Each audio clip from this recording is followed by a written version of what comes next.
Manalangin po tayo. Banal at mahabaging Diyos Ama, na lumikha ng langit at ng lupa, at ng lahat ng bagay na naroon, na umiibig sa buong sangkatauhan, taos-puso po kami nagpapasalamat sa inyong dakilang biyaya at pag-ibig. Isinugo ninyo ang inyong bugtong na anak na si Jesucristo sa mundo upang iligtas kami. Hinayaan ninyo siya ang magpasan ng hirap ng krus, at sa pamamagitan ng dugong dumanak sa krus ay iniligtas ninyo ang aming mga kaluluwa. Salamat po sa pagbibigay sa amin ng buhay na pag-asa sa langit at sa pagpapalago ninyo sa amin sa loob ng iglesia, na lagi kaming sinasamahan, iniingatan at ginagabayan hanggang sa araw na kami ay pumunta sa langit. Kami ay lubos na nagpapasalamat sapagkat ipinagkatiwala ninyo sa amin ang mahalagang misyon na ipangaral ang Ebanghelyo sa loob ng iglesia upang maisakatuparan namin ang gawain ng Panginoon hanggang sa wakas.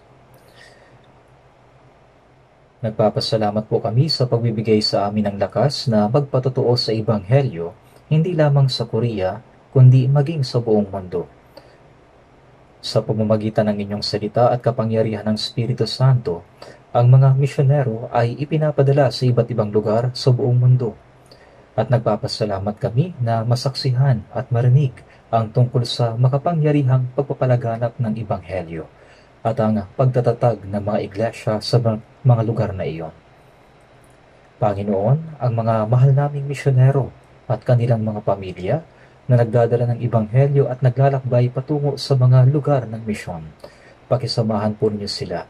Ingatan po ninyo ang kanilang kalusugan.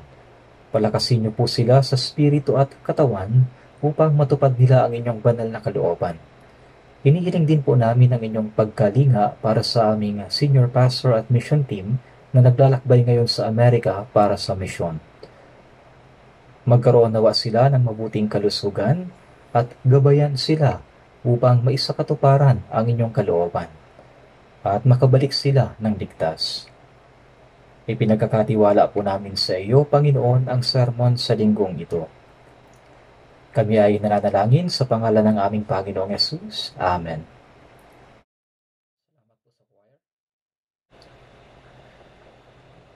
Pakilagyan po muna natin ang bookmark, ang binasa natin kanina sa Lucas chapter 14. Babalikan po natin ito mamaya. Ngayon, buksan po natin sa Matthew chapter 16. Matthew chapter 16 verse 24. Verse 24. Mateo chapter 16 verse 24.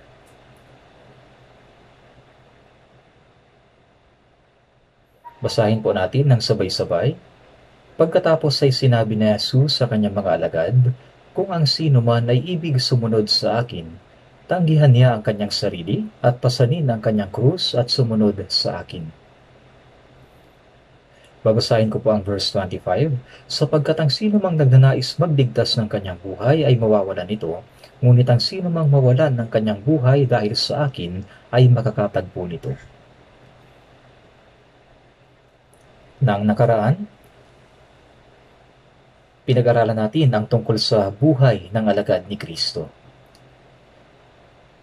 Sa part 1, ating napagnilayan ang sinabi ni Jesus na magmahalan kayo sa isa't isa.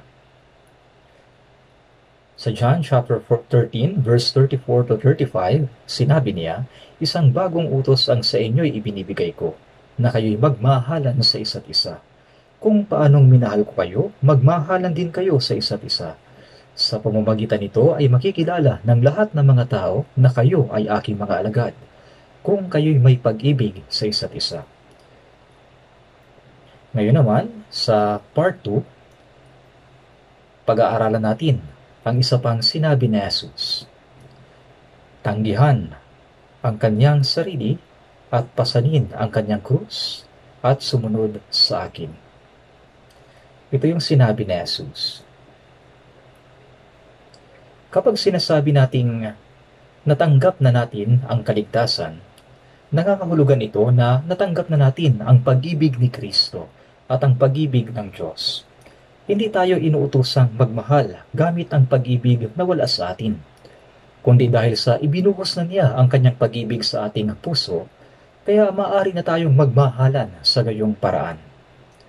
Ang pag-ibig na ibinibigay niya ay pag-ibig na agape. Ibig sabihin ay walang kondisyon, walang katapusan, walang hanggan. Dahil ibinuhos niya sa atin ang pag-ibig na ito, sa tuwing nagmamahalan tayo sa pag-ibig na ito, napapansin ito ng mga tao at nasasabi nila, tunay nga na ang mga taong ito ay mga alagad ni Kristo. Sila'y sumusunod sa kalooban ni Jesus na isinugo ng Diyos. Sa kamatayan, ganap na naisakatuparan ng pag-ibig sa kamatayan. Sa unang Juan 3:16, dito natin nakikilala ang pag-ibig sapagkat ibinigay niya ang kanyang buhay alang-alang sa atin at nararapat nating ibigay ang ating mga buhay alang-alang sa ating mga kapatid. Sa pamamagitan nito, makikilala ng mga tao na tayo ay tunay na mga alagad ni Kristo. Kaya sinabi rito,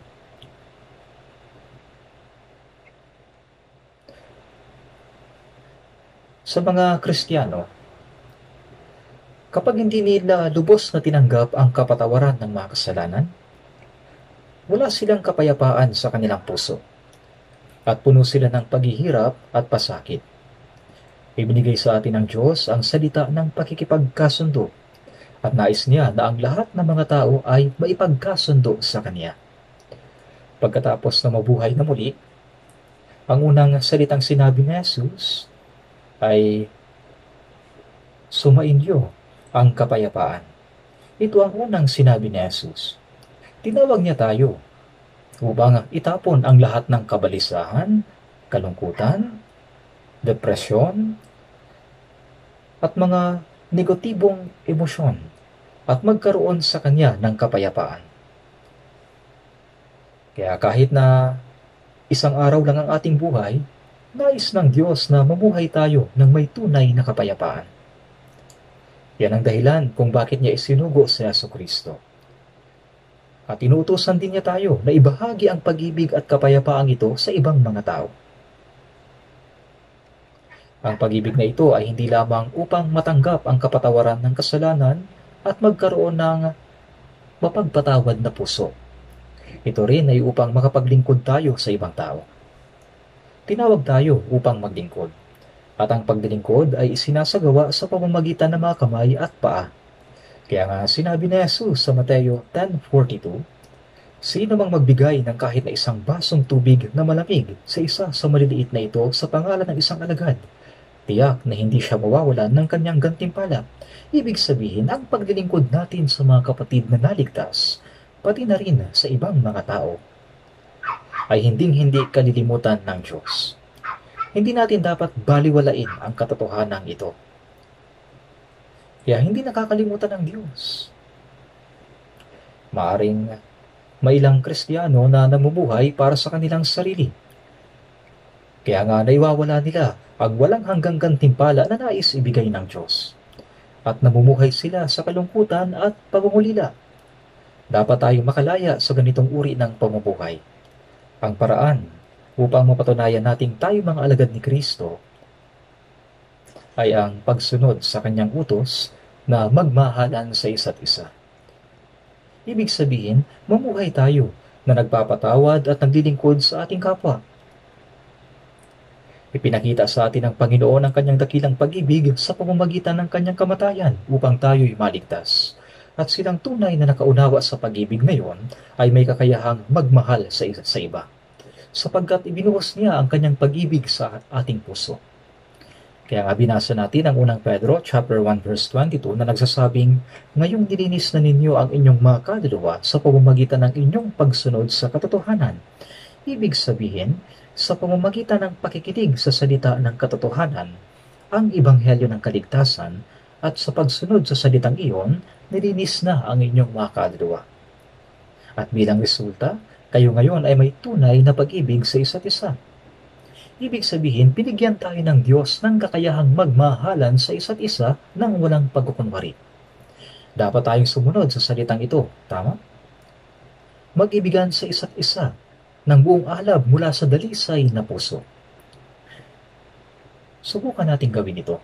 Ito ang panawagan ng Diyos. Kung gagawin natin ito, makikita natin kung ano ang tunay na kaligayahan. At ang layunin ng paglikha ng Diyos sa tao ay maisa sa katuparan. Kaya nang nakaraan, sa part 1 ng Buhay ng Alagad ni Kristo, ito ang mga salitang ating napag-aralan. Ngayon, sa part 2, nabasa natin na kailangan nating tanggihan ang ating sarili, pasanin ang sariling krus, at sumunod sa Diyos. Ang salitang ito ay makikita natin sa Lucas chapter 9. Tingnan po natin. Lucas chapter 9. Lucas chapter 9, verse 23. Lucas chapter 9, verse 23. Basahin natin ng sabay-sabay. At sinabi niya sa lahat, kung ang sino man ay nagnanais sumunod sa akin, tanggihan niya ang kanyang sarili at magpasan ng kanyang krus araw-araw at sumunod sa akin. Ang talatang ito ay nakasulat din sa Mark 8:34. At doon, ganito ang sinabi. Tinawag niya ang maraming tao, pati ang kanyang mga alagad. Kaya hindi lang para sa mga tao ang sinabi ni Jesus, kundi para rin sa mga alagad na nasa gitna ng karamihan. Tinawag niya ang maraming tao, pati ang kanyang mga alagad. At sa kanila'y sinabi, kung ang sino man ay nagnanais sumunod sa akin, siya ay tumanggi sa kanyang sarili, pasanin ang kanyang krus at sumunod sa akin. Ang buhay pananampalataya ay buhay ng pagsunod sa Panginoon. Sinabi niya na kung ang sino mang nagnanais sumunod sa kanya ay kailangang tumanggi sa kanyang sarili. Ano ba ang ibig sabihin ng tanggihan ang sarili? Ang ibig sabihin nito ay isantabi ang sariling kagustuhan, pagnanasa, plano, at maging karapatan. Ang lahat ng ito ay kailangang isuko at itapon upang sumunod, magpasakop, at magpasailalim sa kalooban ng Diyos. Ang pagsuko ng buong pagkatao at buhay sa kalooban ng Diyos. Yan ang pagtanggi sa sarili. Hindi lang ito tungkol sa pagiging mapagpakumbaba o maamo. Sa mas malalim na kahulugan, ito ang tuluyang pagtalikod sa isang buhay na makasarili. Ito ay pamumuhay na nakasentro sa salita ng Diyos. Sinusunod ang direksyong ipinapakita ng salita ng Diyos. Ito ang ibig sabihin ng tanggihan ng sarili. Upang magawa ito, ang puso natin ay dapat na maiayon sa puso ni Jesucristo.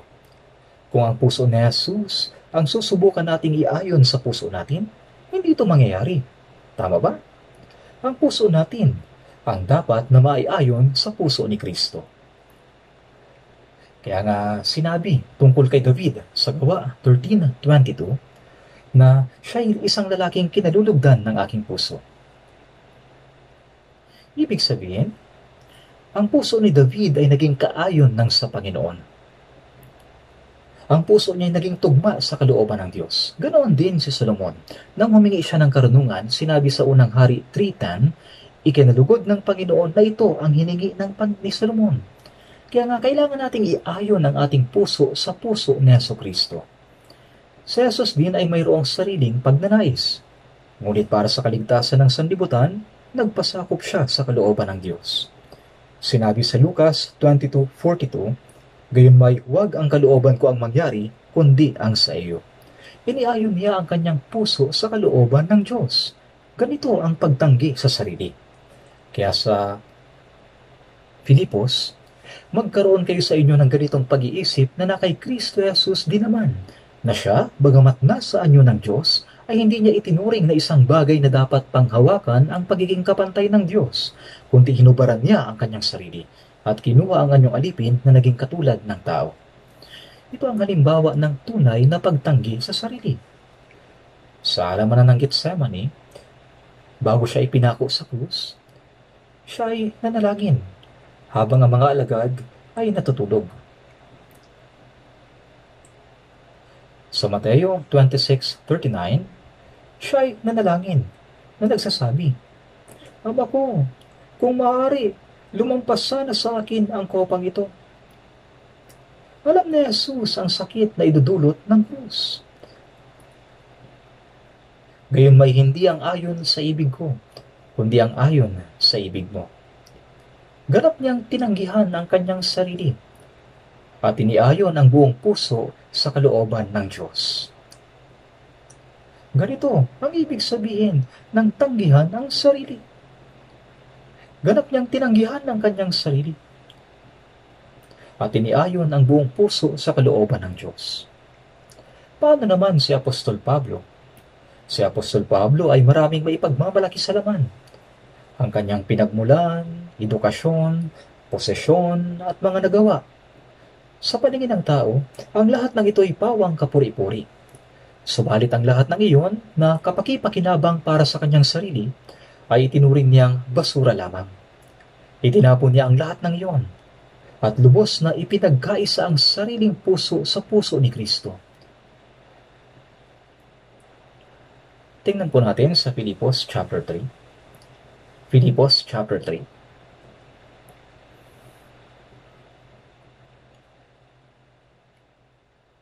Galatia, Efeso, Filipos, Colosas. Tingnan natin ang Filipos chapter 3. Filipos chapter 3 verse 4 to 6. Bagamat ako'y may dahilang magtiwala rin sa laman, kung ang iba ay may dahilang magtiwala sa laman, ay lalo na ako. Tinuli ng ika-8 araw mula sa lahi ng Israel, mula sa lipi ni Benjamin. Isang Hebreo na isinilang ng Hebreo. Tungkol sa kautusan ay Fariseo. Tungkol sa sigasig ay taga-usig ng iglesia. Ayon sa katuwirang nasa kautusan, ay walang kapintasan. Si Apostol Pablo ay pwedeng magsabi ng ganito, Ako? Kung tutuusin, ako rin ay isang dakilang tao. Tinuli ako sa ika-8 araw. Ako'y mula sa angkan ng Israel, ang bayang pinili ng Diyos, at hindi ako pangkaraniwang Hudyo. Espesyal ako. Ayon sa kautusan, ako'y isang Pariseo. Istriktong tumutupad sa kautusan. Tungkol naman sa sigasig, ako'y taong may matinding sigasig sa pag-uusig sa iglesia. Kaya para sa akin doon, itong iglesia na naniniwala kay Jesus bilang Mesiyas ay lumalapastangan sa Diyos na makapangyarihan sa lahat. Kaya ang tingin ko noon sa kanila ay mga erehe, mga bulaang mananampalataya. Kaya pagdating sa pag-uusig sa iglesia, ako'y masigasig. Sino pa ba ang higit na masigasig kaysa akin? Tungkol sa katuwiran ayon sa kautusan, ako'y walang kapintasan. Ako'y isang taong maraming may pagmamalaki. Pwede niyang sabihin ang ganito. Pwede. Ngunit sinabi niya sa verse 7, Gayunman, ang mga bagay na sa akin ay naging pakinabang ay inari kong kaliguyan alang-alang kay Kristo.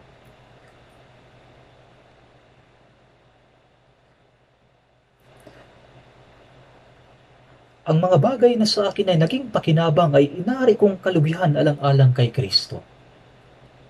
Ang lahat ng mga bagay na gusto kong ipagmalaki noon, kung ihahambing sa ginawa ni Jesucristo at sa kaalaman tungkol sa Kanya, ay napakawalang halaga. Sobrang hamak at walang anumang saysay. Kaya nga, hindi ko na dapat ipagmalaki ang mga iyon. Sinabi ni Pablo, ang lahat ng mga bagay ay inari kong kalugihan dahil sa higit na kahalagahan na makilala si Kristo Jesus na Panginoon ko. Alang-alang sa Kanya ay tiniis ko ang kalugihan ng lahat ng mga bagay. Kaya kong itapon ang lahat ng ibang bagay. Inari kong basura lamang. At ako'y matagpuan sa Kanya na lumalapit taglay ang katuwiran ni Kristo, ang katuwiran ng Diyos, wala akong sariling katuwiran. Sa verse 9, at ako'y matagpuan sa kanya na walang sarili kong katuwiran na mula sa kautusan, kundi ang katuwiran sa pamamagitan ng pananampalataya kay Kristo, ang katuwirang buhat sa Diyos na batay sa pananampalataya. Mayroon din tayong katuwirang ito. Taglay din natin ito. Ang dahilan kung bakit tinatawag tayong matuwid sa harap ng Panginoon ay dahil sa ibinigay niya sa atin ang katuwiran ni Kristo. Kung gaano natin naipapamuhay ang katuwiran ni Kristo sa mundo, ganoon din ang magiging gantimpala natin pagharap natin sa Panginoon. Kaya hindi lang niya inalis ang ating mga kasalanan. Hindi lang niya tayo ginawang walang sala. Ibiniis rin niya sa atin ang katuwiran ni Kristo. Isinasabuhay natin ang katuwirang ito sa pamamagitan ng pagtanggi sa ating sarili. Itinatakwil natin ang lahat ng mga bagay ukol sa ating sarili. At sa katuwirang ito, buong tapang tayong namumuhay sa mundong ito gamit ang katuwirang ito.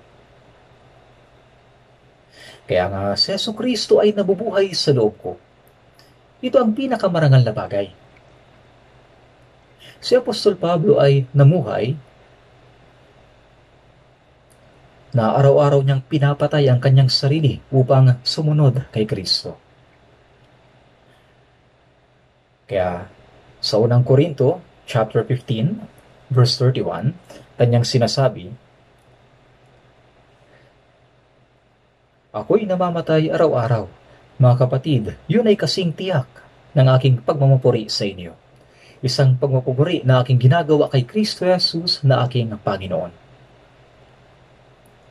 Sinasabi niyang siya'y namumuhay araw-araw na tinatanggihan ang sarili at sumusunod sa Panginoon.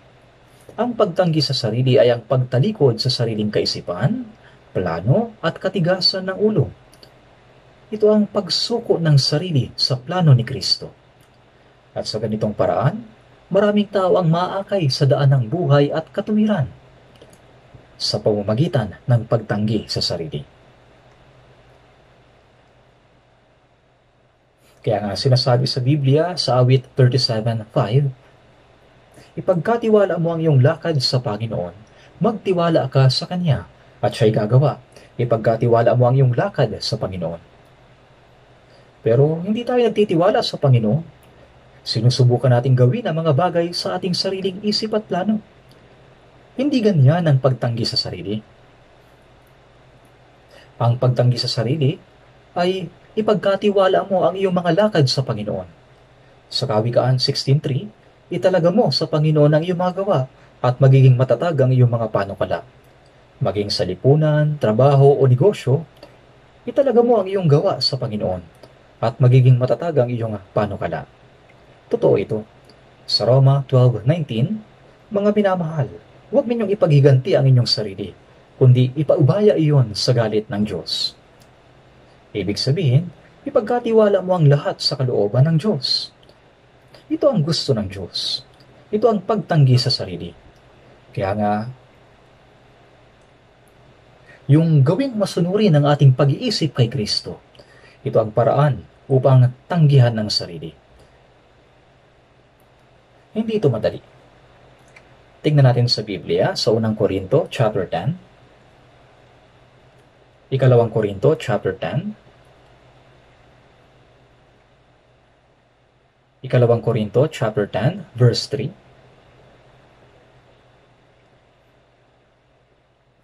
Ikalawang Korinto, 10, verse 3. Sapagkat bagaman kami ay lumalakad sa laman, ay hindi kami nakikipaglabang ayon sa laman. Tama. Mahalaga rin ang ating laman o katawan. Tayo ay minsang ipinanganak sa ating katawan. Kailangan rin na tayo maipanganak na muli.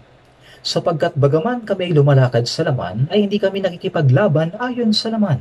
Sa verse 4, sapagkat ang sandata ng aming pakikipaglaban ay hindi makalaman, kundi makadiyos, na may kapangyarihang makagiba na mga kuta. Ito'y mahalaga. Sa verse 5, aming ginigiba ang mga pangangatwiran at bawat palalong hadlang laban sa karunungan ng Diyos. Basahin po natin ang kasunod ng sabay-sabay at binibihag ang bawat pag-iisip upang sumunod kay Kristo. Ito ang ibig sabihin ng pagtanggi sa sarili. ang pagsunod sa ating kapitan. Ang ating kapitan ay si Jesucristo. Siya ang nangunguna sa atin sa laban. Dapat tayong magpasakop sa Kanya upang magtagumpay tayo. Sa ganyang paraan tayo dapat makipaglaban. Sa 2 Korinto 5:14 at 15, ang pag-ibig ni Kristo ang humihimok sa amin, sapagkat kami ay lubos na naniniwala na ang isa ay namatay para sa lahat, kaya't ang lahat ay namatay. Ngayon, ang mga dating ipinagmamapuri ko noon, lahat ng yon ay patay na. Siya ay namatay para sa lahat, upang ang mga nabubuhay ay wag nang mabuhay pa para sa kanilang sarili. Kaya ngayon, sa pamamagitan ng katuwiran ni Kristo, ang mga nabubuhay ay wag nang mabuhay pa para sa kanilang sarili. Ibig sabihin, tanggihan na ang sarili, kundi para sa Kanya na namatay at muling nabuhay. Ito ang buhay ng pagtanggi sa sarili at pagsunod sa Panginoon.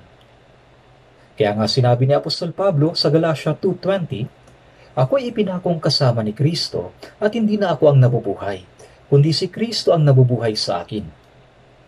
Ibig sabihin, patay na tayo. Ako'y patay na. Ako'y ipinakong kasama ni Kristo at hindi na ako ang nabubuhay, kundi si Kristo ang nabubuhay sa akin. Ibig sabihin, ang kalooban ni Kristo at ang kalooban ko ay nagkakaisa. Gayunpaman, ako pa rin yung kumikilos.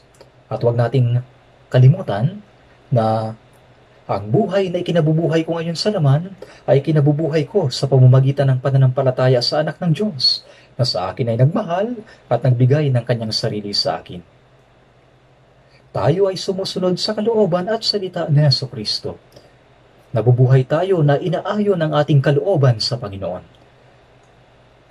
Hindi inuuna ang sarili, kundi inuuna ang Panginoon. At tayo ay nagiging mamamalakaya ng tao.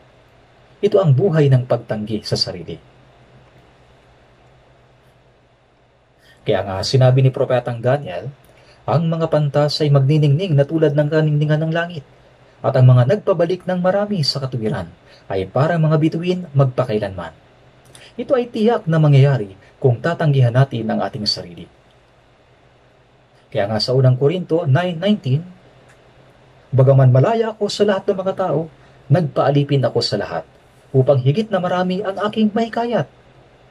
Tayo ay malaya sa lahat ng mga tao. Pinalaya na tayo mula sa kasalanan.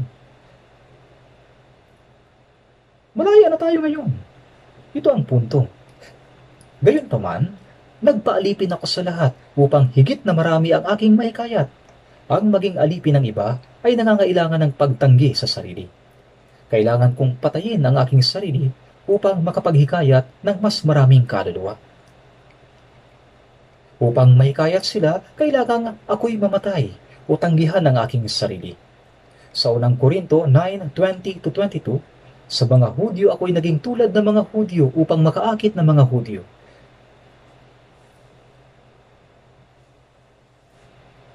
Kaya, bagamat hindi ako nasa ilalim ng kautusan, ako'y naging tulad ng mga nasa ilalim ng kautusan upang makaakit ng mga nasa ilalim ng kautusan. Kaya, ang landas ng pagtanggi sa sarili ay ang pagsunod sa kalooban ng Diyos. Ang mamuhay bilang mamamalakaya ng tao na nanguhuli ng mga kaluluwa. Iyan ang sinasabi sa unang Korinto 9:23. "Ginawa ko ang lahat ng mga bagay dahil sa Ebanghelyo upang ako'y magkaroon ng bahagi sa mga pagpapala nito." Itinakwil ni Pablo ang sarili niyang dangal at prestiheyo. At buong puso niyang ipinahayag at isinabuhay ang pag-ibig ng Panginoon.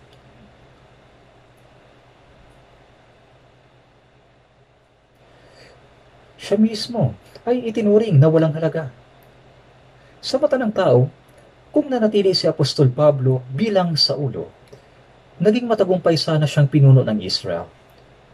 Siya ay kilala sa lipunan bilang isang binatang may magandang kinabukasan. Ngunit tinalikuran niya ang lahat ng iyon. Kung gayon, masasabi ba nating nabigo siya sa buhay? Kung siya'y nabigo sa buhay, hindi niya matapang na masasabi sa unang Korinto 11:1 na maging tulad kayo sa akin. Sinabi niya, Maging tulad kayo sa akin, gaya ko kay Kristo. Sa kabila ng mga kahirapan, pagdurusa, pagpapagal, at sakripisyo, sinabi niya, maging tulad kayo sa akin.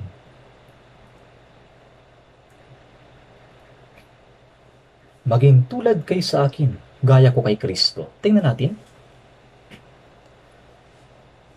Unang Korinto, chapter 4,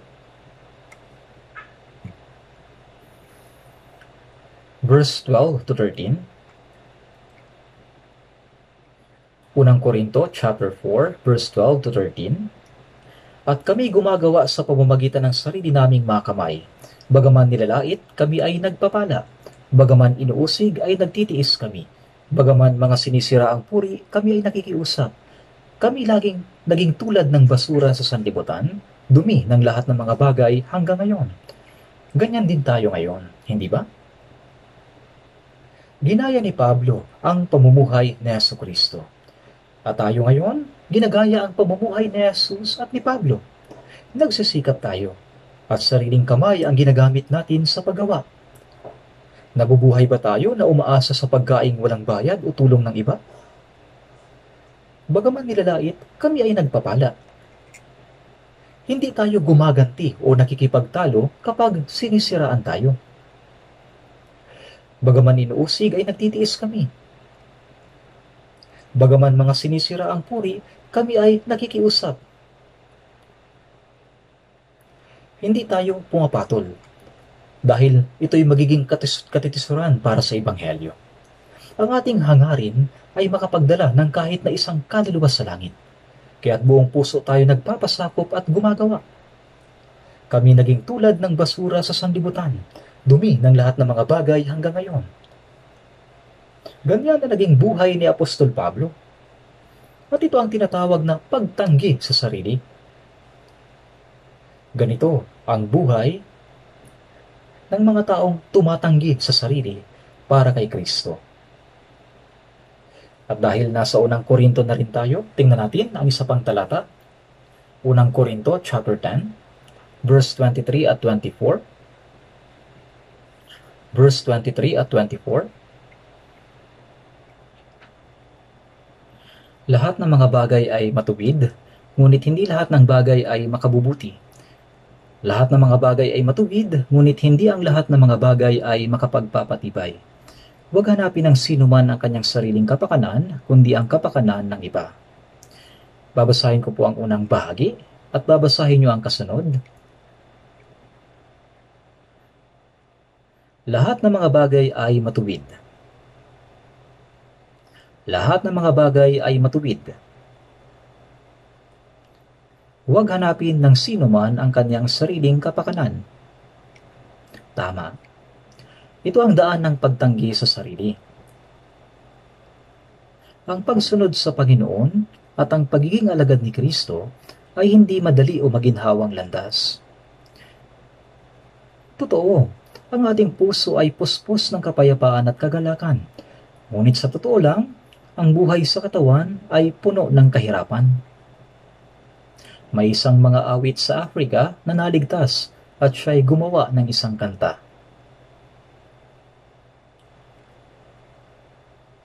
Sabi niya, I cry, cry, cry. Ako'y umiiyak, ako'y umiiyak, ako'y umiiyak. Ang aking puso ay masaya at may kagalakan. Ngunit kapag nakikita ko ang mga magulang kong hindi ligtas, ako'y umiiyak. At muli, I cry, cry, cry. Ako'y umiiyak. Ang aking puso ay masaya at puno ng pag-asa. Ngunit umiiyak ako sa tuwing nakikita ko ang mga kaibigan kong patungo sa impyerno. Ang mga awit na iyon ay gumawa ng awiting ito at inaawit ito ng maraming tao ngayon.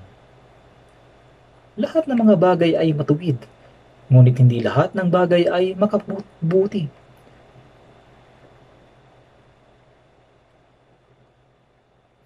Lahat ng mga bagay ay matuwid, ngunit hindi ang lahat ng mga bagay ay makapagpapatibay. Huwag hanapin ng sino man ang kanyang sariling kapakanan, kundi ang kapakanan ng iba. Ang layunin natin ay ito.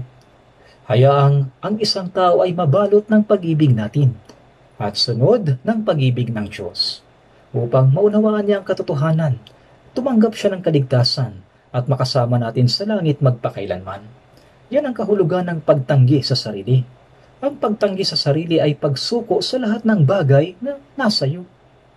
Lahat ng plano para sa sarili, personal na mga pangarap, mga pagnanasa, maging sariling opinyon at katigasan ng ulo, ito ay ang pagpapasakop sa salita ng Panginoon at pamumuhay alinsunod dito.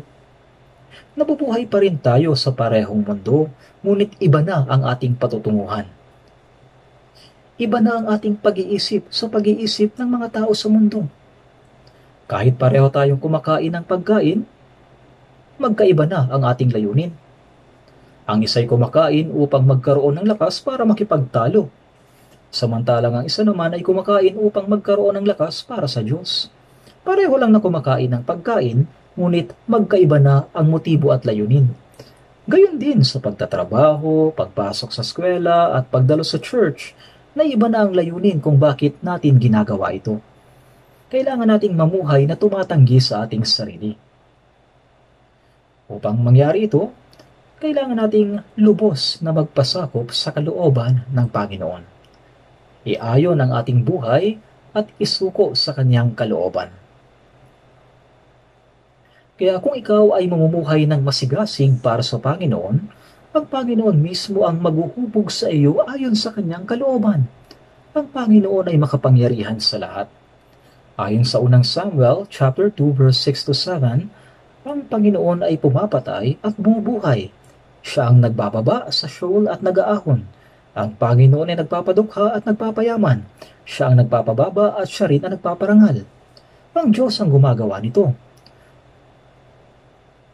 Kung iaayon natin ang ating buhay sa kalooban ng Panginoon, ang Panginoon ang gagawa at huhubog sa atin ayon sa kanyang kalooban. Kaya naman, upang masunod ang Panginoon, kailangan nating tanggihan ang ating sarili. At isang bagay pa, kailangan nating mahalin ang Panginoon ng higit pa.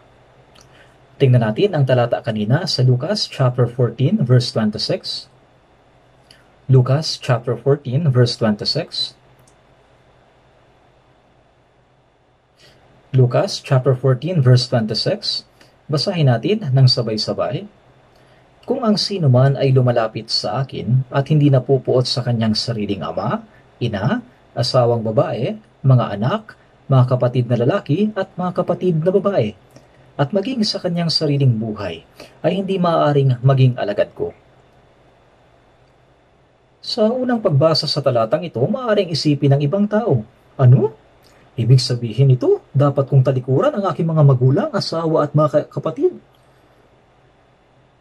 Maaari silang magkaroon ng maling pagkakaunawa sa literal na pagpapakahulugan. Sa Mateo chapter 10 verse 37, mababasa natin ang parehong mensahe. Ang umiibig sa ama o sa ina ng higit kaysa akin ay hindi karapat-dapat sa akin, at ang umiibig sa anak na lalaki o anak na babae ng higit kaysa akin ay hindi karapat-dapat sa akin. Ano ba ang eksaktong kahulugan ng mga salitang ito? Mayroon itong mahalagang mensahe na gustong ipaunawa sa atin. Hindi dapat isantabi ang Panginoon at ang katotohanan dahil lamang sa ugnayang pantao o pamilya sa mundong ito. Kung isasantabi natin ang Panginoon at ang katotohanan dahil sa damdamin para sa pamilya, ang buong pamilya ay mawawalan ng pagkakataong maligtas.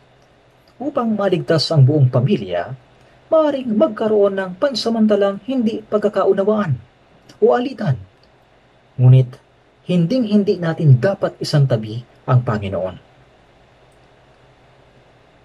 Hindi natin pwedeng isantabi ang Panginoon at katotohanan para sa pamilya. Huwag nating sasabihin, sige na nga, hindi na ako a-attend ng church. Sige na nga, hindi na ako susunod sa salita ng Diyos para huwag nang magulo sa bahay. Ang sinasabi sa talatang ito ay, huwag mong gagawin ang ganito. Huwag mong isasantabi si Jesus at ang salita para sa ugnayang pantao. Kung talagang gusto mo silang akayin sa tamang landas, huwag na huwag mong isusuko ang salita ng katotohanan. kung talagang gusto mo silang maligtas. Sinabi ni Jesus, isinusugo ko kayong tulad ng mga tupa sa gitna ng mga asong gubat. Kaya't maging matalino kayong gaya ng mga ahas at maaamong gaya ng mga kalapati. Kapag tayo pa lang ang ligtas sa pamilya at sinusubukan nating magsalita kahit na kaunti, agad silang sumasagot na parang lalapain nila tayo sa kanilang pananalita. Naranasan nyo na ba ito? Sumasagot sila na parang lalapain nila tayo. Kaya nga sinasabi ng Biblia, maging matalino kayong gaya ng mga ahas at maamong gaya ng mga kalapati. Ibig sabihin, kahit na sa ganoong sitwasyon, hindi natin dapat isuko ang tama. Nangyari ito 20 taon na nakakaraan. May isang bata sa church school at meron siyang malaking pananampalataya. Ngunit pinipigilan siya ng kanyang tatay na pumunta sa church. Tuwing linggo, ginagawa ng tatay niya ang lahat ng paraan para wag siyang makadalo. Hanggang sa umaabot sa punto na sinasaktan na siya. Itong batang babae ay matalino. Sinasabi niya sa kanyang tatay, "Tay, lalabas po muna ako at mag-aaral sandali kasama ng kaibigan ko." Pagkatapos ay pumupunta siya sa church. Pumupunta siya sa church at umiiyak sa fellowship. Pinunit ng tatay niya ang kanyang Biblia. Minsan pa nga, itinapon sa tubig, kaya umalsa ito. Pagkatapos ay dala niya yung basang-basang Biblia sa church. Kaya kapag sa church,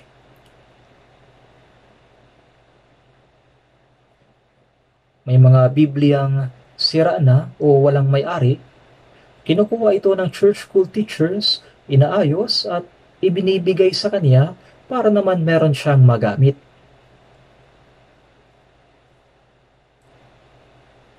Kaya mayroon silang hindi pagkakaunawaan ng kanyang tatay. Subalit mahal na mahal niya ang kanyang tatay. Hindi siya sumuko hanggang sa huli. Hanggang sa dumating ang punto na ang tatay niya ay nagsabi, "Anak, bakit ka ba ganyan?" At sumagot siya, "Tay, makinig lang po kayo kahit na isang beses. Kung makikinig kayong mabuti, malalaman niyong hindi ako mali." Kaya sumama yung tatay niya sa church. At mula ng araw na yon ay nakinig siyang mabuti. Nasabi niya, totoo pala lahat ng tinuturo dito.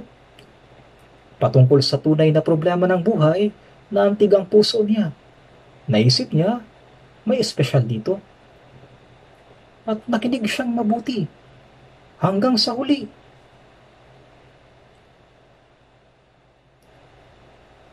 At natanggap niya ang kaligtasan. Lumingon siya sa kanyang anak at sinabi, "Patawad, anak ko."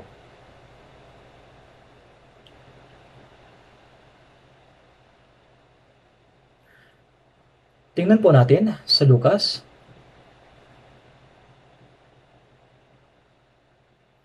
chapter 14.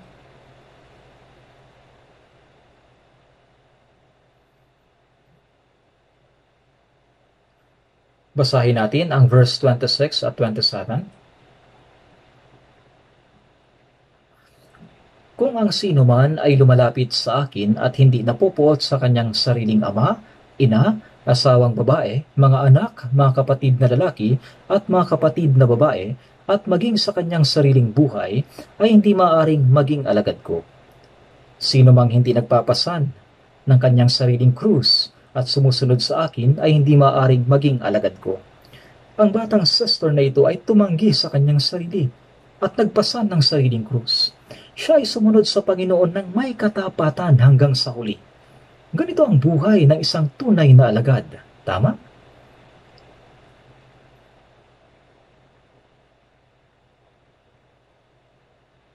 Kaya hindi natin dapat itigil ang pagpapahayag sa katotohanan para lang mapasaya ang ating pamilyang tutol sa atin.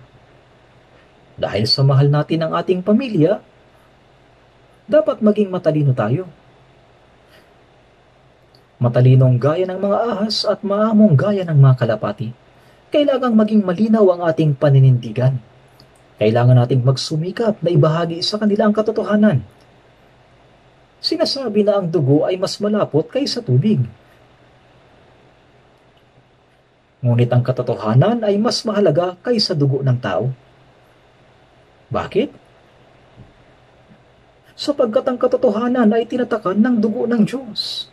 Sa katotohanan, naroon ang dugo ng Diyos. Kahit na magkaroon pa ng hindi pagkakaunawaan sa pamilya, kailangan pa rin nating gawin ang lahat ng ating makakaya upang magkaroon din sila ng buhay na walang hanggan. Sa ganitong paraan, tayo nagiging alagad ni Jesus. Kapag tinatanggihan natin ang ating sarili at pinapasa natin ang sarili nating krus.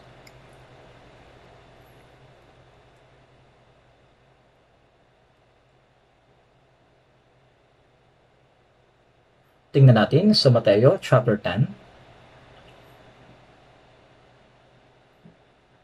verse 34 hanggang 37. Mateo chapter 10, verse 34 hanggang 37.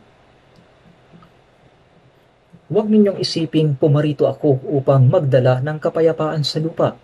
Hindi ako pumarito upang magdala ng kapayapaan, kundi ng tabak.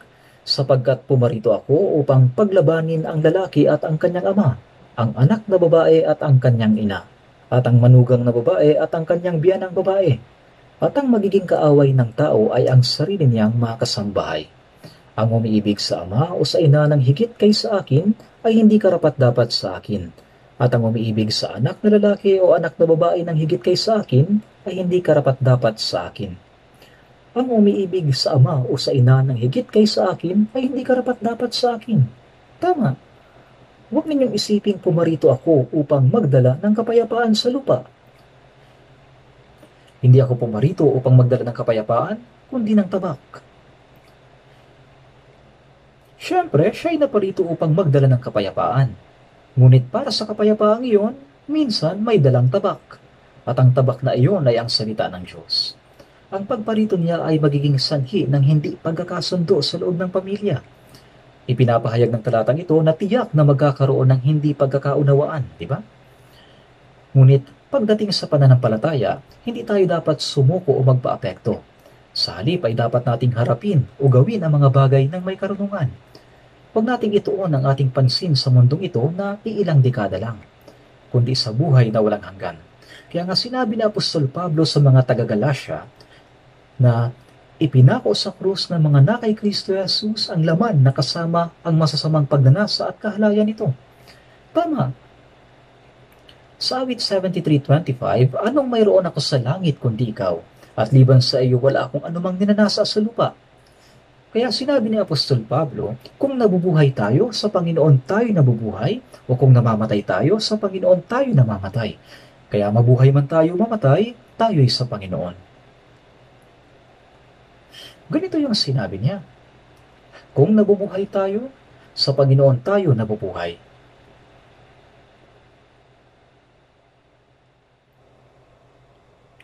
O kung namamatay tayo, sa Panginoon tayo'y namamatay. Mabuhay man tayo mamatay, tayo'y sa Panginoon. Kaya nabubuhay tayo para sa Panginoon. Ngunit ang pamumuhay para sa Panginoon, sa katunayan ay para rin sa ating sarili. Ito ang tamang paraan ng pamumuhay. Kaya bilang mga Kristiyano, hindi lang tayo dapat tumitingin sa nasa malapit, kundi dapat tayong tumingin ng malayo. Hindi tayo dapat nakatuon lamang sa buhay sa mundong ito. Talagang kailangan nating tumingin sa malayo, hanggang doon sa kaharian ng langit. Pagkatapos nating maligtas, huwag tayong mamuhay na abala lamang sa mga pansariling gawain, kundi mamuhay tayo ng may pananaw na nakatuon sa malayo. Tulad ng sinasabi sa 2 Pedro, Sabi ron, kailangan nating itayo ang tore ng pananampalataya o mga palapag ng pananampalataya. Unti-unti natin itong itinatayo. Tingnan natin sa ikalawang Pedro, chapter 1, verse 5 to 7. Ikalawang Pedro, chapter 1, verse 5 to 7. Ikalawang Pedro, chapter 1, verse 5 to 7. At dahil dito, gawin ninyo ang lahat ng inyong makakaya na tustusan ang inyong pananampalataya ng kabutihan. Ang kabutihan ng kaalaman, ang kaalaman ng pagpipigil, ang pagpipigil ng pagtitiis, ang pagtitiis ng pagiging makadiyos. At ang pagiging makadiyos ng pagmamahal sa kapatid, at ang pagmamahal sa kapatid ng pag-ibig. Sa verse 8 at 9, basahin natin, sapagkat kung ang mga bagay na ito ay nasa inyo at dumarami, hindi kayo magiging mga walang saysay o mga walang bunga sa pagkakilala sa ating Panginoong Jesucristo. Sapagkat sino mang wala na mga bagay na ito ay bulag, at ang nasa malapit lamang ang nakikita, at nakalimutan na siya ay nilinis mula sa kanyang dating mga kasalanan. Sapagkat kung ang mga bagay na ito ay nasa inyo, ano itong mga bagay na ito? Ito ang 7 palapag ng pananampalataya na binanggit sa verses 5 to 7. Sa kaso ko, tinatandaan ko ito sa pamamagitan ng acronym sa Korean. Dokjijul in Gyong Usa. Kaya una, sa ibabaw ng pananampalataya, kabutihan. Sunod ay kaalaman, sunod ay pagpipigil, sunod ay pagtitiis, sunod ay pagiging makadiyos, sunod ay pagmamahal sa kapatid, at pagkatapos ay pag-ibig. Kaya ang mga bagay na ito ay nasa inyo. Tama. Ang mga bagay na ito ay nasa atin. Sapagkat sino mang wala ng mga bagay na ito ay bulag. Kaya nga ang 7 bagay na binanggit ko, ang 7 palapag ng pananampalataya, ano ang mga nakapaloob dito? Hindi lang mga panloob na bunga ng Espiritu, kundi maging panlabas na bunga ng Espiritu. Hindi tayo mawawala ng bunga. At ang lahat ng ito ay dahil sa mayroon tayong pag-ibig kay Kristo. Ito ay dahil sa mayroon tayong pag-ibig kay Kristo. Kaya nga ang Panginoon ay patuloy na nagtatanong. Ang muling nabuhay na si Jesus ay nagpakita sa tabing dagat ng Galilea, sa mismong lugar kung saan niya unang tinawag si Pedro. At doon, tinanong niya si Pedro na nagkaila sa kanya ng 3 ulit. Hindi siya tinawag sa pangalang Pedro, kundi sa dating pangalang Simon, na sinasabi, Simon, anak ni Juan, minamahal mo ba ako ng higit kaysa mga ito? Bago si Jesus namatay sa krus, sinabi niya, kayong lahat ay tatalikod dahil sa akin sa gabing ito. Ngunit si Pedro ay 3 ulit na nangako na hindi kita ipagkakaila. Gayunpaman, ipinagkaila niya si Jesus ng 3 beses. Ganoon ang nangyari. Ngunit si Jesus na muling nabuhay ay nagtanong kay Pedro, Simon, anak ni Juan, minamahal mo ba ako ng higit kaysa mga ito? Tinatanong niya si Pedro kung ano ba ang layunin niya sa buhay. Pagkamatay ni Jesus, marahil ay naisip ni Pedro, nabigo na ako. Kaya bumalik siya sa dati niyang trabaho bilang mangingisda. Balak niya na ipagpatuloy na lang yon. Ngunit doon ay muli siyang tinawag ni Jesus. Minamahal mo ba ako ng higit kaysa mga ito?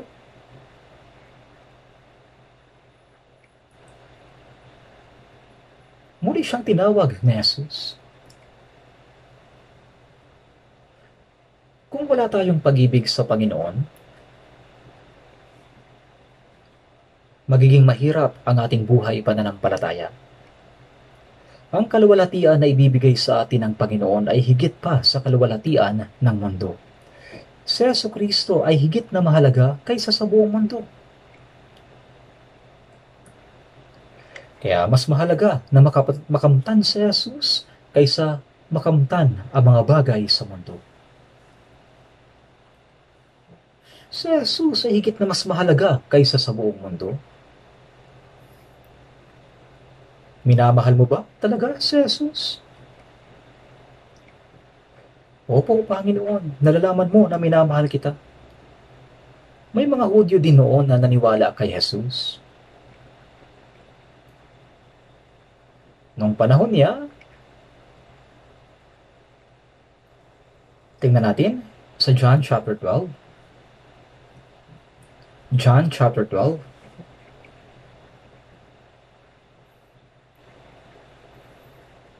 John chapter 12. Verse 42 hanggang 43.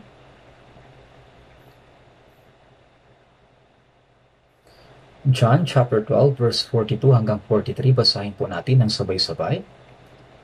Gayunman, maging sa mga pinuno ay maraming sumampalataya sa kanya, subalit dahil sa takot sa mga Fariseo ay hindi nila ito ipinahayag. Baka sila'y mapalaya sa sinagoga sapagkat inibig nila ang papuri ng mga tao kaysa papuri ng Diyos. May mga naniwala kay Jesus, ngunit natatakot silang mapalaya sa sinagoga. Kasi, kung itatakwil sila ng mga Hudyo, mawawalan sila ng kabuhayan at masisira ang kanilang magandang kinabukasan. Kukunin din sa kanila ang lahat ng kanilang mga ari-arian.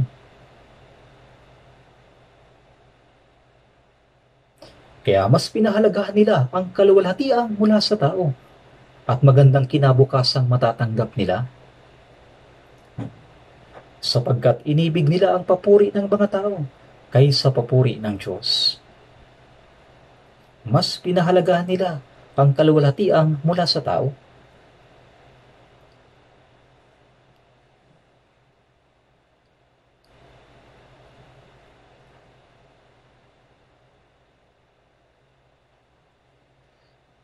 Kung ikaw ay magpapakita ng tapang at ipapangaral mo ang Panginoon, iiwan ka ba niya? Iiwan ka ba niya? Siyempre, mayroong mga pagsubok, sakripisyo at paghihirap, ngunit kailanman ay hindi kanya pababayaan. Ganito ang nangyari, sapagkat inibig nila ang papuri ng mga tao kaysa papuri ng Diyos. Paano naman tayo? Siyempre, dapat nating piliin ang papuri ng Diyos kaysa papuri ng tao. Dapat tayong lumakad sa landas na yon. Sa landas ng pagmamahal sa Panginoon. Kailanman ay hindi tayo pababayaan ng Diyos.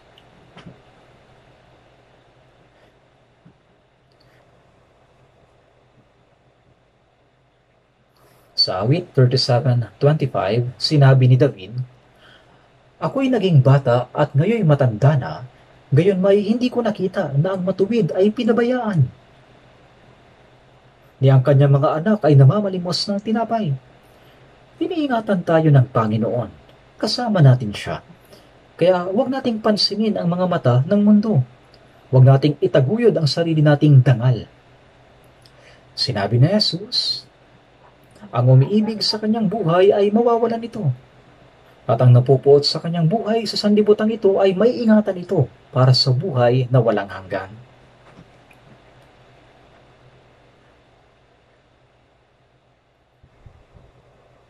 Kaya, itapon ang pagmamataas at harapin ang lahat ng buong tapang na mayroong puso ni Kristo.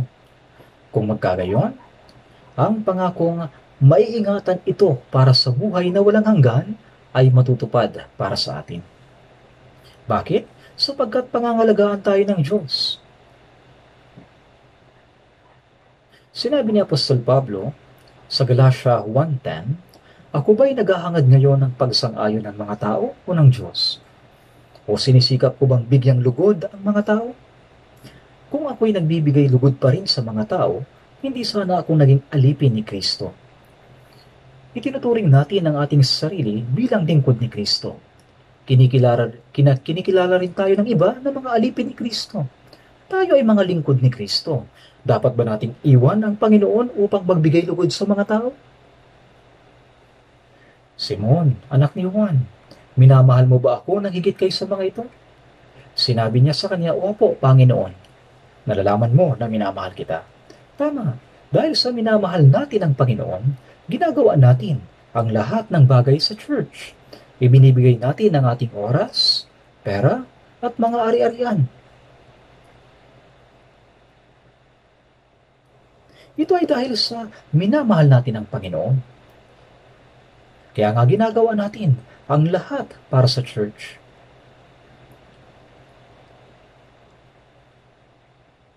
Dahil sa iniibig natin ang Panginoon. Dahil sa minamahal natin ang Panginoon. Ang Panginoon ay kasama natin maging sa oras na ito. Minsan isinasakripisyo natin ang ating buhay at ginagawa ang lahat ng mga bagay na may pagkukusa. Kahit na napakahirap. Lahat ng mga brothers and sisters na naglilingkod, ang bawat isa sa kanila ay nagbibigay ng kanilang oras, pera, at lakas sa kanilang ministeryo. Ginagawa nila ito. Bakit? Sapagkat iniibig nila ang Panginoon. Ganito ang buhay ng isang alagad. At mayroon pang isang bagay na hinihiling ang Panginoon. Balikan natin sa Lucas chapter 14. Nilagyan natin ito ng bookmark kanina. Lucas chapter 14. Lucas chapter 14, verse 27. Basahin ulit natin ng sabay-sabay. Sino mang hindi nagpapasan ng kanyang sariling krus at sumusunod sa akin ay hindi maaaring maging alagad ko. Ang mga salitang ito ay sinabi ni Jesus bago niya pasanin ang krus. Alam natin na ang pagpako sa krus ay brutal na paraan ng pagpatay na ipinapataw sa pinakamasahol na kriminal. Ngunit, hindi alam ng mga alagad na si Jesus mismo ang magpapasan ng krus. Hindi nila alam ito, na si Jesus mismo ang magpapasan ng krus. Sinabi ni Jesus, sino mang hindi nagpapasan ng kanyang sariling krus at sumusunod sa akin. Ibig sabihin, ang gayong tao ay hindi maaaring maging alagad ni Kristo. Ang salitang hindi maaaring maging alagad ko sa Lucas chapter 14 ay pareho sa nakasulat sa Matthew chapter 10 verse 38. Hindi karapat-dapat sa akin. Inibig tayo ng Panginoon at ibinigay niya ang kanyang buhay upang iligtas tayo sa walang hanggang pagkawasak. Ito ang kapangyarihan ng krus. Ang kapangyarihan ng krus ay namatay ang isa upang ang isa ay mabuhay. Ito ang kapangyarihan ng krus. Sa krus ng Panginoon nakapaloob ang kanyang pag-ibig, sakripisyo at pagdurusa. Sa pamamagitan ng kanyang pag-ibig, pagdurusa at sakripisyo, namatay siya upang tayo ay magkaroon ng buhay. Binigyan tayo ng buhay na walang hanggan. Binigyan niya tayo ng buhay na magpakailanman.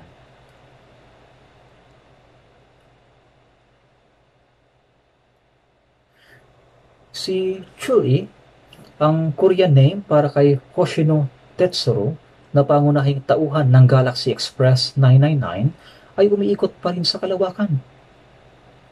Nakasakay sa isang space train upang hanapin ang buhay na walang hanggan sa kalawakan, ngunit hindi pa rin niya natatagpuan. Subalit natagpuan na natin ito, ang buhay na walang hanggan. Ang krus na ating pinapasan ay hindi lang simpleng pagdurusa. Ito ay isang kasangkapan ng pagpatay sa sarili upang sumunod sa Panginoon. Isa itong execution device. Ito ay kumakatawan sa natatanging sakripisyo at misyon na ipinagkatiwala sa bawat tao.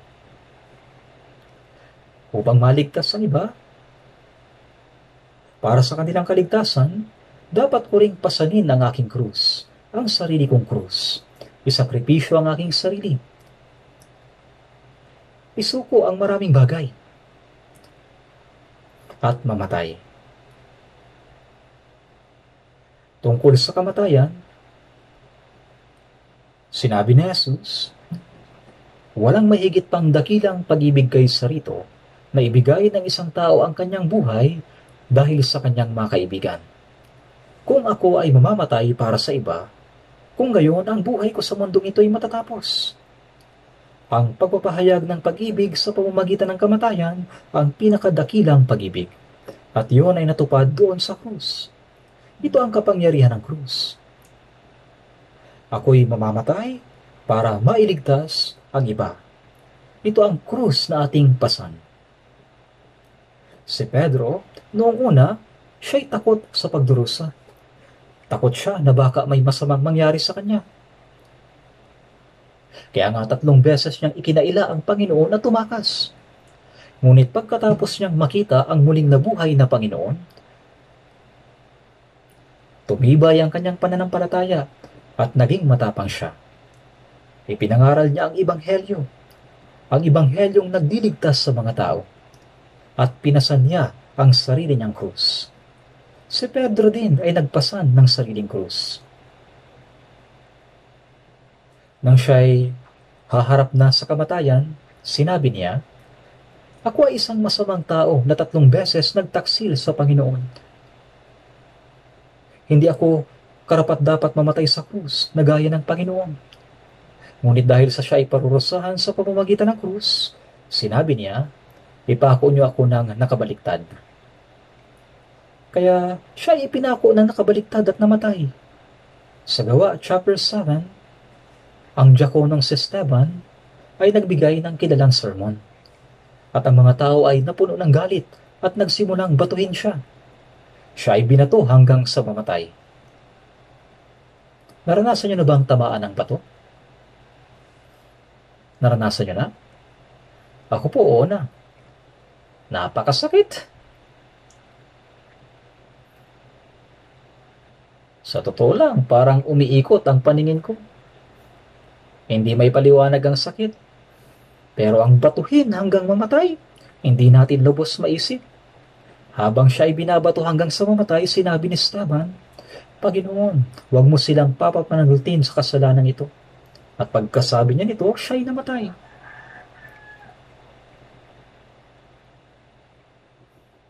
Siya ay namatay. Ito ang krus na pinasan ni Esteban. Ganoon din sa atin.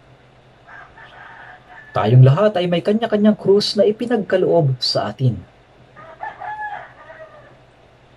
Anong klase ng krus ang pinapasan ngayon ng mga alagad ni Kristo na nabubuhay sa panahong ito? Dahil sa utos na ipangaral ang Ebanghelyo hanggang sa dulo ng mundo, hanggang sa kaduluduluhang bahagi ng lupa. Maging sa ating iglesia, maraming misyonero ang isinusugo. Dala nila ang pasanin ng Ebanghelyo.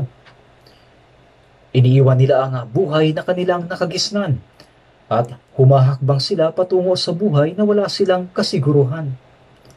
Ang tanging layunin lang nila ay ipangaral ang Ebanghelyo. Sa kanilang puso ay may hangarin na mamuhay para sa Panginoon.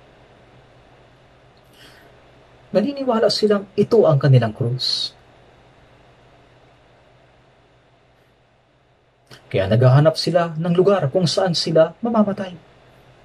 Sa paghahanap ng lugar kung saan nila dadalhin ang krus na iyon, sila ay umaalis at lumalakad. At tayo naman, dahil may tiwala sa kanila, ay sumusuporta. Upang sumuporta sa likuran nila, tayo ay nagtitipon ng mga handog para sa misyon. At ipinapadala natin ito. Tulad noong panahon ni Apostol Pablo, nang ang mga taga-Filipos ay nagtipon ng handog upang ipadala para sa gawain ng misyon, ganoon din ang ginagawa natin. Ang mga mananampalataya sa buong mundo na namumuhay ng tapat sa pananampalataya ay nagdaranas ng mga pag-uusig sa kani-kanilang mga lugar. At kung minsan ay naharap sa panganib ng kamatayan, ang lahat ng ito ay para maipangaral ang Ebanghelyo.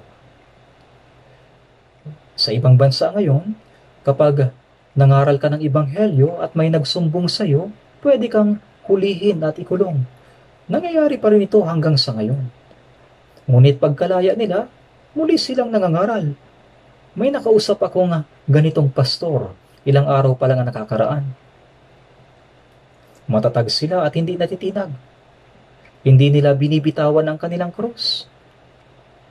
Bawat isa sa kanila ay nagpapasa ng krus na yon. Sa unang Korinto, kami naging tulad ng basura sa sanlibutan. Tayo'y tumatanggap ng pag-uusig, subalit tahimik na nagpapasan ng kanya-kanyang krus, tulad ng korderong dinadala sa katayan. Walang pagtutol, gaya ng ginawa ng Panginoon. Sumusunod tayo sa kanyang halimbawa at ipinapangaral natin ang Ebanghelyo. Bawat taong ipinanganak sa mundong ito ay may krus na kailangang pasanin. Si Jesucristo na ipinanganak sa mundong ito ay mayroong krus na kailangang pasanin. At tayo rin naman, bawat isa sa atin, may krus na dapat pasanin. Ang krus na ito ay hindi para sa ating sariling kasalanan. Ito ay ang kamatayang tinatanggap natin upang makapagligtas ng ibang kaluluwa. Ito ang ating krus. Ang mamatay upang mapatatag ang pananampalataya ng iba. Ito ang ating krus. Ang mga kasalanang nagawa ng iba laban sa atin. Ito ang pinapasan natin sa krus natin. At tinatanggap natin ang hirap ng pag-aakyat sa bundok ng Golgotha. Hindi lang basta pasanin ang krus at patay ka agad. Kailangan pang magtiis ng sakit. Sapagkat sa pamamagitan ng pagtitiis na yun, doon natin tunay na napapatawad ang kasalanan ng iba. May mga sandali na matindi ang kirot at pagdurusa habang pinapasa natin ang krus ng kasalanan ng iba. At tayo kailangang maipako. Hindi lang basta ipako at patay ka agad, kundi 6 na oras. 6 na oras ng paghihirap. Habang ang kasalanan ay unti-unting pinatatawad sa kaibuturan ng ating puso, 6 na oras na pagdurugo, pagtitiis ng matinding sakit hanggang sa huli. At hindi pwedeng sumuko. Hindi pwedeng magsabi ng ayoko na. Hindi ko na siya kayang patawarin. At pagkatapos ay bababa sa krus. Hindi. Sa mismong krus doon dapat matapos ang pagpapatawad. Dapat matapos doon hanggang sa wakas. At natupad na. Ito ang katuparan. Ganoon din sa ating krus. Kapag pinasan ko ang kasalanan o pagkakamali ng iba, magkakaroon ng panahon ng pagdurusa hanggang sa ito ay ganap na maalis. Ang sakit ng pagpasan dito, ang sakit ng pagkakapako, at ang labis na dalamhati at paghihirap hanggang sa dumanak ang tubig at dugo, lahat ng ito ay kailangan nating tiisin. Kapag ang lahat ng dugo at tubig ay dumanak na at tayo ay namatay, ang mga kasalanang ginawa ng iba laban sa atin ay ganap na nabubura. Hindi na natin naalala. At ang tunay na kapayapaan at pakikipagkasundo na galing sa Panginoon ay naitatag sa ating puso. Kaya sumainyo ang kapayapaan. Nang si Jesucristo na nagdanak ng kanyang dugo sa krus ay muling nabuhay at nagpakita sa kanyang mga alagad, siya ba'y nabalisa? Siya ba'y nabagabag? Nabalisa ba siya? Siya ba'y nahirapan? Hindi siya nahirapan. Siya ay mapayapa. Siya ay kalmado. Kapayapaan ang iniiwan ko sa inyo, ang kapayapaang iyon, ang katahimikang iyon, ay dumarating lamang kapag pinapasa natin ang krus, ang sarili nating krus. Sa pagsunod natin sa landas na nilakaran ng Panginoon, tayo rin sa paglakad sa kaparehong landas ay maaaring maranasan ang kapayapaan, katahimikan, pakikipagkasundo, at kasiyahan na nadama mismo ng Panginoon. At upang makasunod sa Panginoon, tingnan natin sa Lucas chapter 14, verse 28. Sapagkat sino sa inyo na nagnanais magtayo ng isang tore ang hindi mo nauupo at aalamin ang magugugol kung mayroon siyang sapat upang matapos ito. Sa pagtatayo ng tore, kailangan ng maingat na pagpaplano.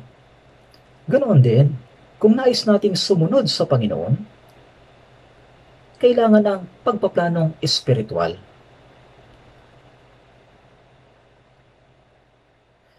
Kailangan ng pagsusuri kung ano ang isusuko natin. Sa Lucas chapter 14, verse 31 to 32, o sinong hari na pupunta sa pakikipagdigma laban sa ibang hari ang hindi mo nauupo at mag-iisip kung siya na may 10,000 ay kayang humarap sa may 20,000 na dumarating laban sa kanya? At kung hindi, samantalang malayo pa ang isa, ay magpapadala na siya ng isang sugo at hihilingin ang mga kasunduan sa kapayapaan. Mayroon lang akong 10,000 sundalo, pero ang kalaban may 20,000. Malinaw na kapag nakipaglaban ako, matatalo ako. Kaya hindi ba dapat na humiling ako na makipagkasundo? Ngunit kung ako'y makikipagkasundo sa kalaban na may 20,000, anong mangyayari? Ako'y magiging alipin niya. Ako'y magiging alipin niya. At pagkatapos ay magkakaroon ng kapayapaan, di ba? Sino ba ang ating kaaway? Ang ating laman at ang sanlibutan. Ito ang ating kaaway. Ang pagnanasa ng laman at tukso ng sanlibutan ay parang kalabang may 20,000. Napakalakas na kaaway. Kung tayo makikipagkasundo sa kaaway na ito, tayo ay magiging alipin ng laman at ng sanlibutan. Kung ganun ang mangyayari, hindi natin magagawa ang gawain ni Kristo. At hindi na rin tayo magiging lingkod ni Kristo. Kaya ano ang dapat nating gawin? Kailangan nating makipaglaban. Dapat nating itaya ang ating buhay. Kailangan nating makipaglaban at manalo. Kung tayo ay handang lumaban hanggang sa kamatayan, ano kaya ang mangyayari? Tayo'y magtatagumpay. Hindi tayo magiging alipin ng laman o ng sanlibutan. Kaya nga sa Santiago 4:7, sinabing, labanan ninyo ang dyablo at siya'y lalayo sa inyo. Kung tayo ay makikipaglaban kay Satanas, lalayuan niya tayo. Sino ang dapat nating prioridad? Ang Panginoong Jesucristo. Kung siya ang uunahin natin, madadaig natin ang dyablo, ang mundo at ang laman. Magtatagumpay tayo. At isa pa, nabanggit ang tungkol sa magugugol. Kung susunod tayo sa Panginoon, kailangan nating magsakripisyo ng maraming bagay, di ba? Kailangan nating magsakripisyo ng oras at mga ari-arian, maging ng ating talento. Lahat ng ito ay kailangang isakripisyo. Hindi ko kayang mamuhay sa pananampalataya dahil sa pamilya ko. Pati ang pangangailangan ng ating pamilya ay dapat na isama natin sa magugugol. Ang lahat ng maaaring maging balakid sa pananampalataya ay dapat nating isama sa ating magugugol. Dito, ang magugugol ay tumutukoy sa lahat ng bagay na dapat nating tiisin. Kahit may kahirapan, pagkalugi o pag-uusig, dapat isama sa plano na tiisin ang lahat ng iyon. At kailangan nating unahin ang Panginoon at dumakad na kasama niya. Kaya nga, ang lahat ng maaaring maging balakid sa pananampalataya, dapat nating isama sa ating magugugol. Nang sa gayon, tayo ay maging tunay na alagad ni Kristo.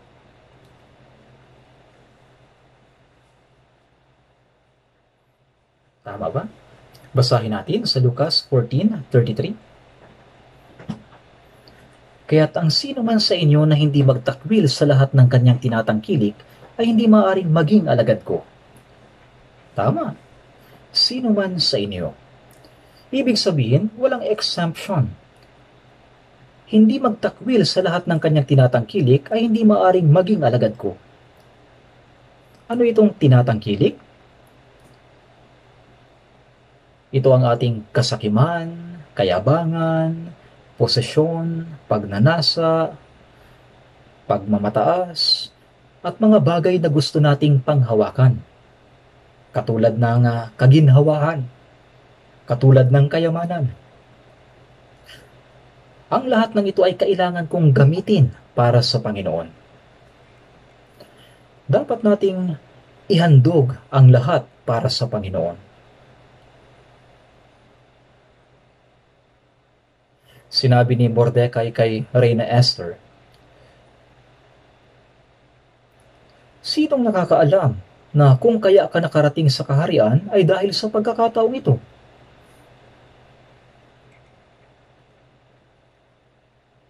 Ano man ang ating posisyon, mga ari-arian, talento o karanasan, ay para sa gawain ng Panginoon. Kaya kapag sinabi ng Panginoon, kailangan sila ng Panginoon, kung gayon, kailangan natin itong ibigay sa Panginoon.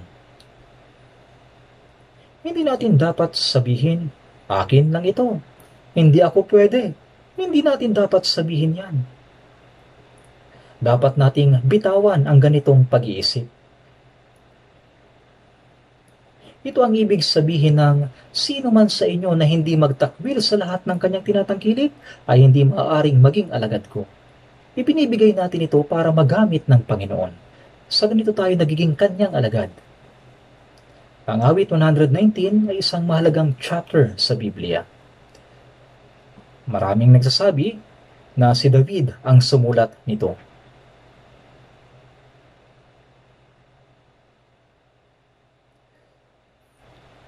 Sa verse 56 ng awit 119,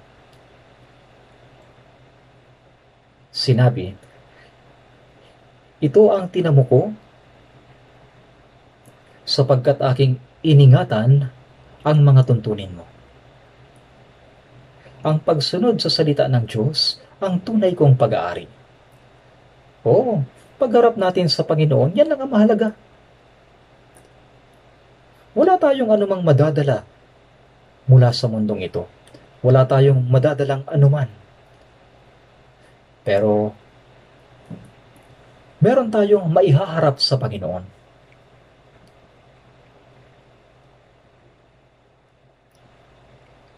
Ang buhay na itinayo gamit ang kahoy, dayami at damo ay walang madadalang kahit na ano. Subalit ang buhay na isinabuhay na may pag-iingat sa pananampalataya ay parang ginto, pilak at mahalagang bato na pwede nating madala. Ang buhay bilang alagad ng Panginoon na may bunga ng Espiritu at bunga ng katuwiran ay madadala sa harapan ng Diyos. At yun ay magiging walang hanggang kaluwalhatian na ibibigay sa atin. Ang buhay natin sa mundong ito ay maikli lamang. Ngunit ito ang magpapasya para sa ating buhay na walang hanggan. Yamang nalalaman natin ito, dapat tayong magtiis at magpatuloy na may iisang puso. Kahit na maraming sakripisyo, pagdurusa at pag-uusig ang pagdaanan natin, dapat magtiis at magpatuloy tayo. Ang Panginoon ay nagsasalita sa atin.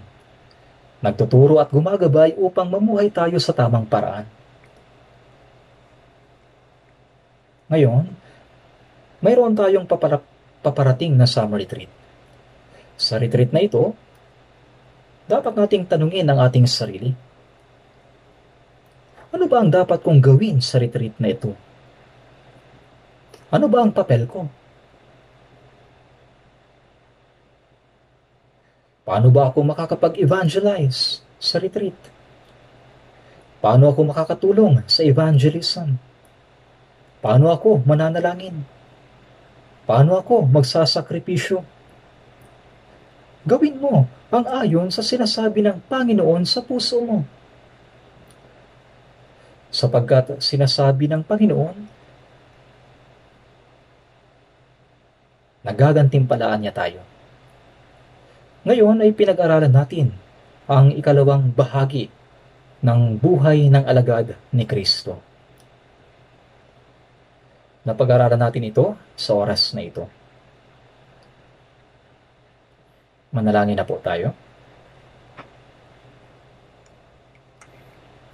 Ama namin sa langit, maraming salamat po Si Pedro ay sumunod sa yapak ni Jesucristo at ang mga naunang tagasunod sa pananampalataya ay sumunod din sa kanya. Ngayon, kami naman ang sumusunod sa landas na iyon. Amang Diyos, bilang mga alagad ng Panginoon, naway sundin namin ang iyong salita at ang inyong mga yapak. Pagpalain mo po kami sa spiritual at pisikal na aspeto ng aming buhay. Balutin mo po kami ng kapangyarihan ng banal na spirito at samahan mo po kami upang kami magtagumpay sa lahat ng aming ginagawa. Dalangin po namin ito sa pangalan ng Panginoong Yesus. Amen.